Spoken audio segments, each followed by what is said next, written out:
起初，神創造天地，地是空虛混沌，淵面黑暗，神的靈運行在水面上。神說要有光，就有了光。神看光是好的，就把光暗分開了。神稱光為晝，稱暗為夜。有晚上，有早晨，這是頭一日。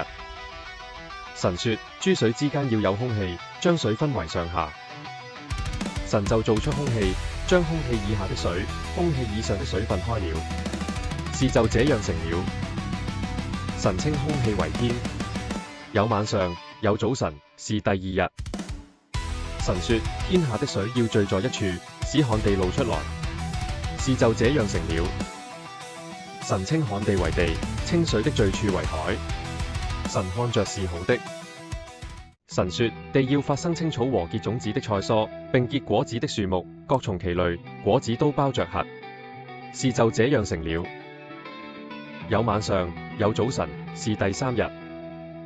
神說天上要有光體，可以分晝夜，作記號，定節令、日子、年歲，並要發光在天空，普照在地上。事就這樣成了。於是神造了兩個大光，大的管晝，小的管夜，又造眾星，就把這些光擺列在天空，普照在地上，管理晝夜，分別明暗。神看着是好的。有晚上，有早晨，是第四日。神說水要多多滋生有生命的物，要有雀鳥飛在地面以上，天空之中。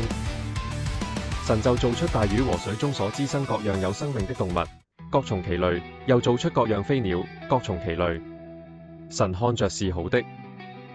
神就賜福給這一切，說滋生繁多，充滿海中的水，雀鳥也要多生在地上。有晚上，有早晨，是第五日。神說地要生出活物來，各從其類，牲畜、昆蟲、野獸，各從其類。事就這樣成了。於是神造出野獸，各從其類，牲畜，各從其類，地上一切昆蟲，各從其類。神看着是好的。神說我們要照着我們的形象，按着我們的樣式造人，使他們管理海裏的魚、空中的鳥、地上的牲畜和全地，並地上所爬的一切昆蟲。